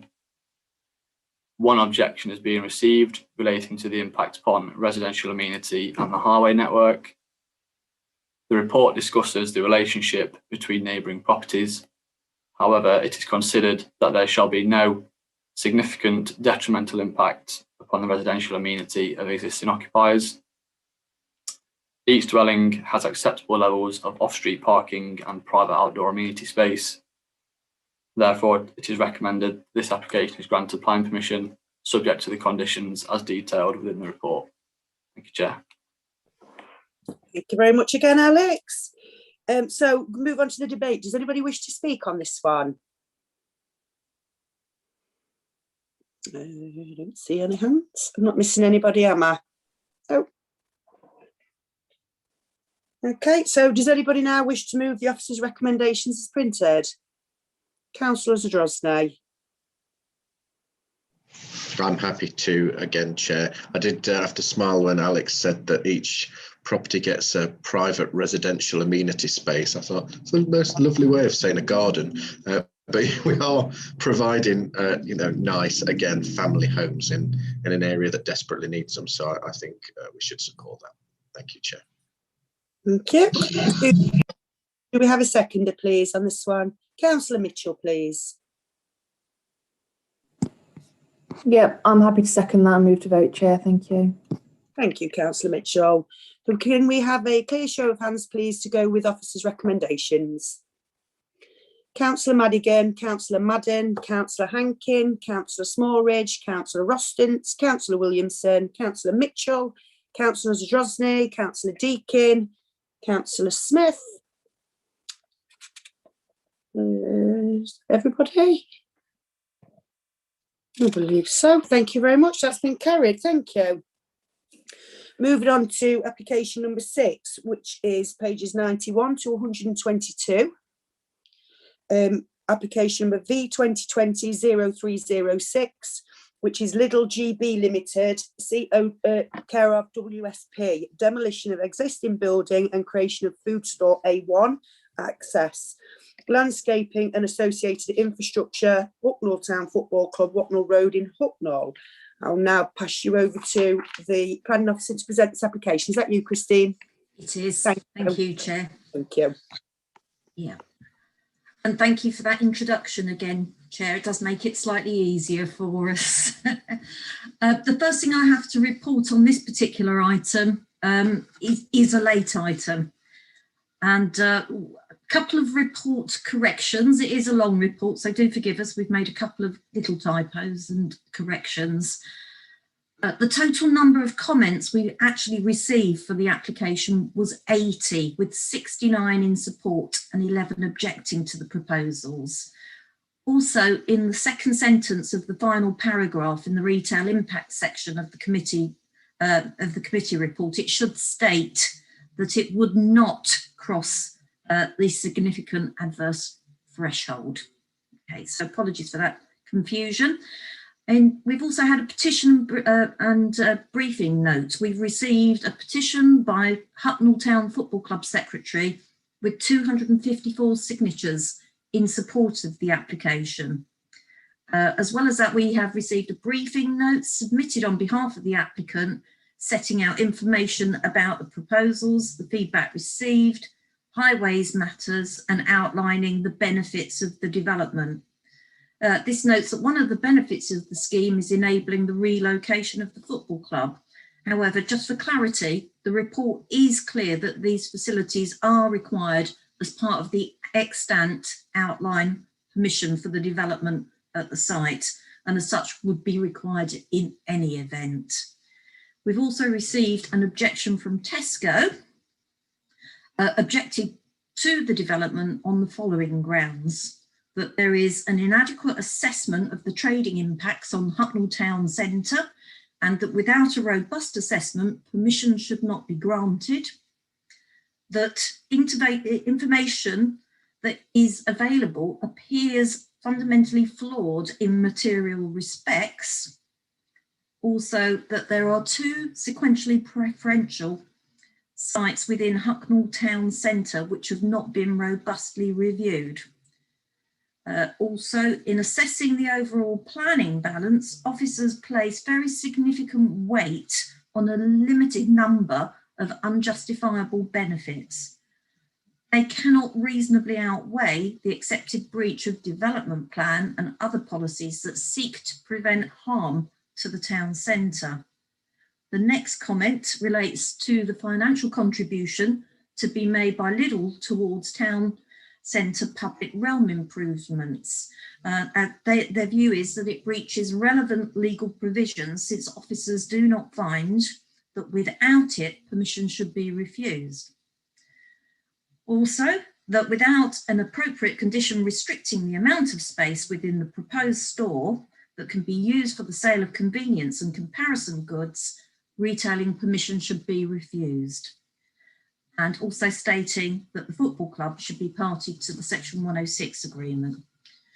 Officers' response in relation to these matters is that the comments on the retail impact assessment have been appraised by an independent retail planning consultant who have advised that Tesco's concerns, specifically in light of lack of supporting evidence, would not change their initial review, which is that the application passes the retail impact assessment.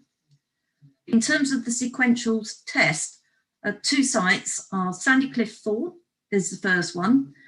The council does not have any evidence that would contradict the landowner's own position that the site is not available on a freehold basis. Also in relation to Piggins Croft, which is a council site, council do not provide any justification or explanation for how current town centre parking would be re-provided if less than 1/3 of the current spaces are retained. And the council maintains that the site is unsuitable as parking still needs to be provided for the town centre, as well as accommodating any store and its parking requirements. In terms of the planning obligation, the contribution towards public realm in Hucknall Town Centre is considered to be still compliant, and this is set out in the Planning Committee report. And also just to advise that Lidl have stated that 40 new full and part-time jobs are to be created from this. Tesco did mention conditions as well, the condition, and its officers' view that an additional consideration should be given to the imposition of a further condition relating to the sale of convenience and comparison goods, just for clarity. Accordingly, it's recommended that a condition is appropriately worded to cover this aspect and also to limit the store's flexibility within the new use class order of E. So the applicant, I should state as well, the applicant Lidl has also queried the condition in related to no delivery on bank holidays, and following consultation with environmental health, this condition, element of the condition has been removed. And we have also adjusted the wording to propose condition 12 relating to highways access work. And it's proposed to reword that condition to include the words, the works shall be carried out as agreed in writing and be implemented prior to the store opening. That's specifically to make sure highway works are completed before any opening of the store. Sorry for that long late item, Chair. We'll now move on to the body of the report. Okay, so next slide, please. This is the map showing the location of the proposed store in its context. The site boundary is edged in red and Hucknall Bypass can be seen running north to south. Just to the bottom of the map, you see the location of the new Hucknall Town Football Club, and whilst to the west you see the Nabs Lane Junction, where additional land is to be provided from the applicant to secure future improvements. Next slide, please. This is the proposed layout. The store is shown in the northeastern corner.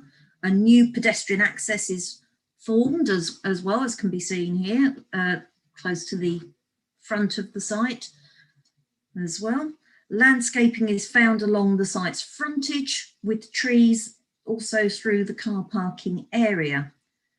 There's a total of 4 electric charging points to be provided, which has been increased during the processing of the application. And the roof of the proposal is also now to feature solar panels. Next slide, please. These are the elevations of the development. The top elevation is facing onto the car parking area. The next one down is the rear of the building, followed by the side elevation featuring the delivery dock. And the final elevation is a side elevation which has glazed frontage. Next slide, please. Thank you. The top section runs north to south and shows the side elevation of the store.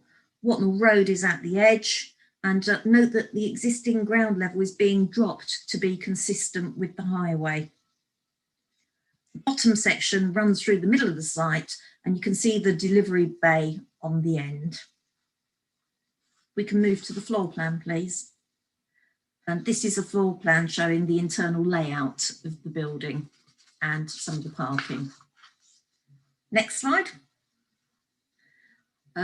A lovely computerized image of the new Lidl store that you see before you. Next slide. Pictures of the site in the context taken from Hucknall Road and the A611 roundabout. I don't propose to go through them one by one. I think it just gives you an overarching impression of the site. And moving on to the key considerations, in this case, firstly, the principle of development.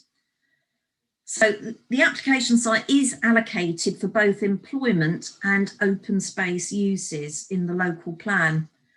The criteria of the open space policy is considered to be met through replacement facilities for the football club, which has previously been agreed on other applications. There is conflict with employment land uses, EM1 and EM4, and the development is also inconsistent with advice in paragraph 120 of the National Planning Policy Framework. However, due to the size of the site and the ability of employment land in Hucknall, this only carries moderate weight against the application in terms of the overarching planning balance. There is also a potential conflict with policy SH5 of our plan, which is permissive of retail development proposals outside town centre locations where the net retail floor space is under 500 metres squared. However, this is considered to carry limited weight in this particular context. The application has been assessed by independent retail planning consultants as well, who confirmed that the proposal would not have a significant impact on designated centres and therefore passes the retail impact test in accordance with the National Planning Policy Framework, paragraph 89. They also note that any business closures on the back of this store opening are unlikely. It's also considered that there are no other sequentially preferable locations within or on the edge of the town centre that are suitable and or available to accommodate the proposed development. The proposal therefore passes the sequential test in accordance with paragraphs 86 and 87 of the National Planning Policy Framework. The impact of the development on the highway network has been assessed by both the applicant and the Highways Authority. The Highways Authority have raised no objections subject to conditions and a planning obligation securing land for future improvements to the Nabs Lane junction. These works will also include the widening of the A611 roundabout. The proposal is considered to be acceptable in relation to any residential amenity concerns, with conditions attached limiting delivery times. The layout and design of the store is also acceptable, and changes have been sought to improve landscaping, including the provision of additional trees through the car park, which were missing from the visual that you saw earlier. The store will also include various measures to reduce CO2 and to minimise waste and to maximise the use of natural daylight, reduce energy use within the building. And following negotiations with officers, the number of electrical charging points have been increased and solar panels are to be used on the roof. A set of developer contributions have been agreed. Bus stops 18,000, community transport 10, Hucknall Town Centre public realm contributions 72,000. A contribution of 100,000 was requested to offset this particular impact, but it was considered an appropriate level based on the potential improvement schemes relative to the impact. And the applicant has offered a contribution of 72,000, which would still serve a useful planning purpose and be used towards enhancements in the town centre. Within this proposal as well, it will also need to include that no development shall commence, nor shall the existing football grounds be demolished until the proposed new football ground and buildings are ready, are built and ready for use. Sorry, my tongue's getting twisted. This will ensure that the provision of the facilities that were originally to be provided for the football club in relation to previous permissions are being provided up front. Finally, the Section 106 will also include the relocation of Wild Thyme and Broom Tape and the gifting of lands for Nabs Lane Junction. In terms of the planning balance, the proposal would provide economic benefits through job creation and additional expenditure in the economy and business rates. At this time of economic uncertainty, these benefits are considered to carry some significant weight.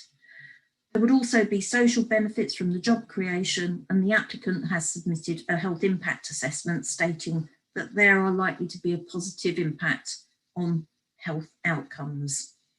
Although there is a conflict with the development plan, policies EN1 and EN4 and SH5, it's considered that this is clearly outweighed by the benefits of the proposed scheme, and approval is recommended subject to a Section 106 agreement. Thank you, Chair. Thank you, Christine. We do have some speakers registered for this item today. On behalf, we have two on behalf of the applicant and one who is speaking as a Hucknall ward councillor. But firstly, I'd like to ask Mr. Gary Goodall, in support of the application, to speak to the committee. You will have an allocated time of around 2.5 minutes. If we go back to the original page, thank you. Okay, can you hear me? Can you Thank see you. me and Yes. hear me? Yes. Okay. So, first of all, good afternoon, good morning. I don't know what time it is, but good afternoon to you, and thank you for the chair and the committee for allowing me as a member of the public to speak to you. Basically, I want to say that I am pro for the Lidl plans. What's the reasons? Well, first of all, as a local person, I've lived there for over 35 years plus. People have been reaching out for a real supermarket, and if Lidl comes along, that's the answer. There's hundreds and hundreds of households, and in fact loads of new households that are going to benefit from a supermarket, and of course Lidl is a reliable supermarket. So this area is crying out for this. And don't forget also, this is going to bring new jobs for people, local jobs, and particularly, unfortunately, in the COVID pandemic, we might be able to get people back in jobs. So, Hucknall Town Football Club, where's that coming? So, along with many friends and families and regular supporters, I've been there for more than 20 years, and in fact, the last half of those years, I know that the football club has been trying to get to a new ground. And if Lidl's plans are approved, that's it. At last, they'll do it. I think they've got three football teams, and they're now, and also a youth football team. And the word on the street is that they've got a female football team. But Hucknall Town is not just about the football. It's not just about the football. They provide and will provide wedding receptions, birthday parties, health and fitness sessions, and importantly, the well-being classes. So it's not just about football supporters. It's about people. It's about families. It's about children. and it is and will be a great sociable and welcoming place for everything. So for me, and for hundreds of other people, I think it's a no-brainer. So we've got two communities together. We've got Liddell, Hucknall Town Football Club, and they're going to have massive community benefits. But for all this to happen, Liddell has to be approved. So thank you for giving me the time. It's most appreciated. Thank you very much. Thank you very much, Mr. Goodall. Does anybody wish to raise any questions with Mr. Goodall just to clarify his speech? I don't see any hands up. Can't see anybody indicating, Chair. No, thank you very much. Thank you very much for your time, Mr. Goodall. So now, secondly, I'll be moving on to Ms. Julie White, also on behalf of the applicants. Oh, nearly lost my mouth there. To speak to the committee, please. Also an allocated time of 2.5 minutes. Thank you, Chair, and good morning, councillors. Liddell have engaged with the local community before and during the application, and we're pleased to note that there's overwhelming support for the scheme. Liddell's consultant team have worked with planning officers and highway officers to address their queries and concerns. I'm very pleased that officers now feel able to support the proposals. You can see from the planning history, and you've heard from Mr. Goodall, how the relocation of the football club has been proposed for at least 15 years, but realising this aspiration has been difficult. The proposals by Liddell before you today provide a viable and deliverable development that will facilitate the full relocation of the club to their new facilities. The principle of redeveloping the site has previously been accepted, and we welcome the significant weight attributed to the economic benefits arising from the proposals, including the 40 new jobs for local people. Notwithstanding the late objection received, we've undertaken a robust sequential assessment and demonstrated that there are no alternative sites, and you've heard from your officers and their advisors that they are satisfied there would not be a significant adverse impact on the town centre. We've worked with officers to address all the issues raised during the application, and as a result there are several unique features that are part of Liddell's proposals for Hucknall. You'll have seen from the images that the front and side elevations facing south and west will be a mix of glazing and brick to reflect the predominant building materials in Hucknall. And to the roof, there are photovoltaic panels and 4 electric charging points within the car park that will save 35 tonnes of carbon dioxide emissions a year. 26 new native extra heavy standard trees will be provided around the site and within the car park where previously there were none. And through the Section 106 agreement, there will be £100,000 worth of contributions towards bus stop upgrades, community transport, public realm improvements to the town centre, the relocation of the plants that are on the site, and finally the obligation to complete the works at the new football ground. The site is in a highly sustainable and accessible location, but nonetheless the proposals also include significant improvements to the highway network, including the enhancements to the approach to the A611 roundabout from Hucknall Road. And through the Section 106 agreement, land will also be provided to improve the Nabs Lane junction. And as a result of these enhancements, the proposals are now supported by the Highway Authority. Liddell's multi-million-pound investment in Hucknall will provide a significant boost to the local economy, deliver highway improvements, and most importantly, finally enable the relocation of Hucknall Town Football Club. I hope that you agree the proposal will bring significant benefits to Hucknall and support Liddell's investment in the town and its community and grant consent today. Thank you, Chair. Thank you very much, Ms. White. Can I just ask now if any members of the committee have any questions, just to clarify any points raised within Ms. White's speech? I don't think I see any hands. Can't see anybody indicating, Chair. Thank you. Okay, so now we will be having Hucknall Councillor Dave Shaw, please.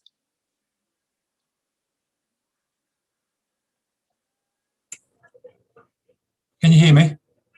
Yeah. Yeah, thank you, Chair. Thank you for allowing me to speak. Been a resident of this area for over 35 years. And it seems to me that the proposed development will cause some significant impact in and around the area of the bypass and the bottom of Hucknall Road, Nabs Lane and Roughs Drive. In particular, that's the only means of ingress and egress out of that particular area unless you go over the top through Common Lane and back round the bypass, or you take a diversion through Hucknall. So I think that the TRO should be extended to include Roughs Drive and Nabs Lane to alleviate any pressure that for extra parking may have due to the impact of this particular development. I would also ask the committee to have a look at possibly extending that TRO to include Shepherd Street and actually making a connection into Harrier Way, which runs at the back of Rolls-Royce, which is a proposed development. So we could have access and avoid that particular roundabout if we use that road and open that road up to access for traffic. I've got concerns about, I've got strong concerns about the level of 106 monies. I think it's derisory. I think it should be near £250,000. However, we're not in the same level of sales on the high street as we were. So I would ask the committee to consider, strongly consider £100,000 as a minimum payment from Lidl for this particular development. I would really ask you consider that and look at the TRO to be extended to Nabs Lane and Roughs Drive. Thank you, Chair. Thank you, Councillor Shaw. Does anybody wish to raise any questions just to clarify Councillor Shaw's speech, please? Councillor Madden, did I see your hand up there for a sec? No. No. Nobody else? No.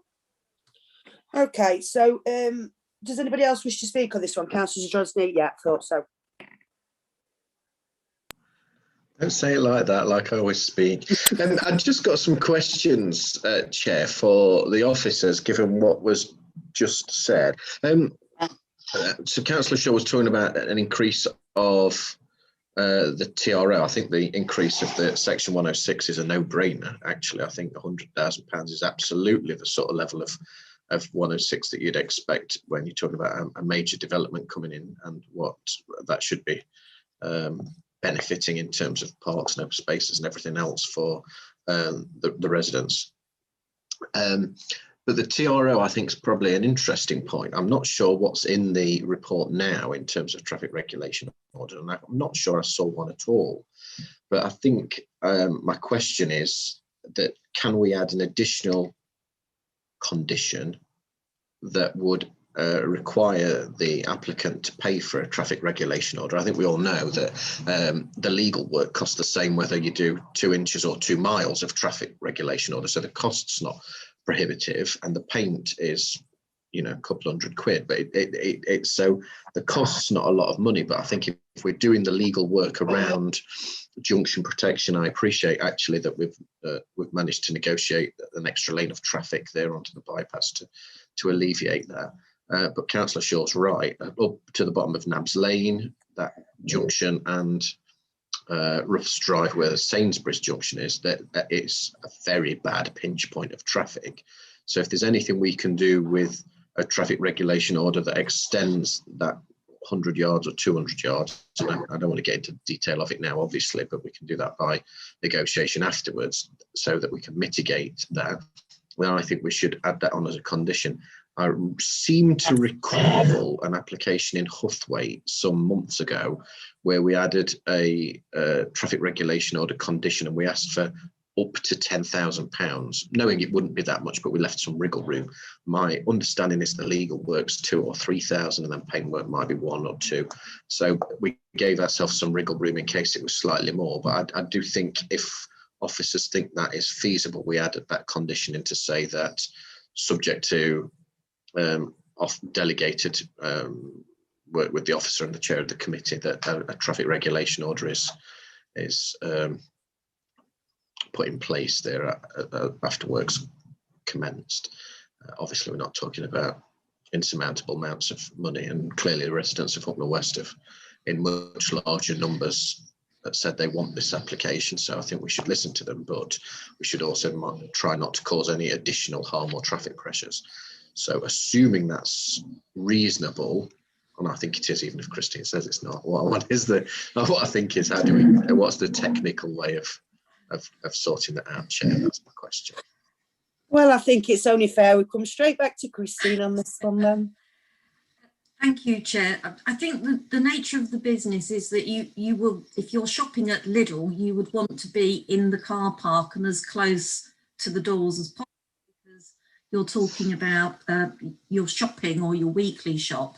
So I don't think it's going to give rise to an incidence of on-street parking. It's certainly something that, well, okay. Christy, sorry, sorry, Chair, I don't mean to cut across, but that's not my concern. My concern is that the extra movements and the access and egress, where it's already busy, mean that it's a problem, and that when you've got on-street parking on the corner of Roughs and Nabs, because you've got, I can't remember what's there. There's a little Sainsbury's, I think there's a little co-op, there's a couple of other little shops there. So people are pulling in and out all the time. And at the bottom of Nabs and Roughs Drive, when people park too close to the junction, I mean, they should already legally not park within 15 feet of the junction, but they do. When you've got extra traffic movements, I just think it makes it dangerous. So I'm not talking about little shoppers parking on the road. I'm talking about the access and egress into that little exacerbating the problem, and that's why I think it's justified for us to ask for that. And on that, Councillor Zadrozny, we will seek to secure that. Thank you. Do we just sorry, Chair, sorry, I'm so rude. So do I need to move? So I'm happy to move the application. I'd like to Kev's views, obviously, as a local board member, etc. And if he's happy to work with me on some conditions that we can get right, do we need to move additional conditions about increasing the 106 and the TRO? And what do you suggest they are? That we, I mean, you know what I'm trying to say. I'm just saying what are they exactly? You, Chair. Before we go on, yeah, what I was going to say was that you've obviously suggested that the 106 is increased to 100,000 from the 77 for town centre improvements specifically. So that is certainly something we could go back to the applicant about. And I was going to suggest, Chair, that potentially, if that were agreeable to the applicant, that if the committee were minded to approve, subject to those conditions, that those could be agreed with myself in conjunction with sign off by you as chair, as a delegated matter, rather than bringing it back to committee and causing further delay. Okay. Councillor Zadrozny, anything else, or shall I go to Councillor Rostance, please? Thank you, Chair. Yeah, I'm gladly work with Jason regarding that. I think we also need to work some collaborative work in between Ashfield District Council planners and Notts County Council with regard to the disruption in the area. I think Hucknall Road's been dug up 20 times in the past 12 months. The disruption going to be caused by this. We can't make an omelette without breaking eggs, but if we can have some better collaborative work in between the councils and the utilities, because it's been mayhem for such a long time now on Hucknall Road, and the junction that Jason mentioned regarding this, the takeaways, etc., on the corner of Nabs is very, very busy, and it's going to cause more problems. So collaborative working, yes, I'll gladly work with the planning officers and Jason to do the best for that area. So thank you. Thank you, Councillor Rostance. Is anybody else wishing to speak? Okay, so we are, correct me if Christine? Sorry, Chair, just to say that, of course, if the applicant wasn't agreeable to our suggestions, then we would bring it back to committee. So we're going to go to the vote and vote to go with officers' recommendations with the added conditions. I believe I've got that right this time. Okay, so can we have a clear show of hands, please? Councillor Madigan, Councillor Madden, Councillor Hankin, Councillor Smallridge, Councillor Deakin, Councillor Rostance, Councillor Williamson, Councillor Zadrozny, Councillor Mitchell, Councillor Helen Ann Smith. That's everybody. Thank you very much. Okay, so we are on to planning appeal decisions, pages 123 to 126. This item is for information to advise members as to recent planning appeal decisions. I'll now hand you over to Mick Morley to present this. Thank you. Thank you. I'm coming through Alex Bonsors because I've got some technical difficulties with my machine, so I've just changed machines. In the first decision, the impact was on the living conditions of neighbouring properties. It was considered to be harmful in terms of noise and disturbance associated with the comings and goings of visitors and cats at the facility. Further to this, it was concluded that the proposal could result in generating unacceptable odours experienced by occupiers of existing neighbouring properties. So we were supported by the inspectorate in our decision in refusing planning permission, and the appeal was dismissed. The second decision was quite, we were very pleased with this one. It was subject to a public inquiry which ran in January for 4 days. The council did list 3 reasons for refusal. It was based on a loss of allocated employment land, failing to meet the sequential test potential impact on the town centres, and highway safety. And the inspector essentially agreed with each of the council's grounds, and the appeal was dismissed.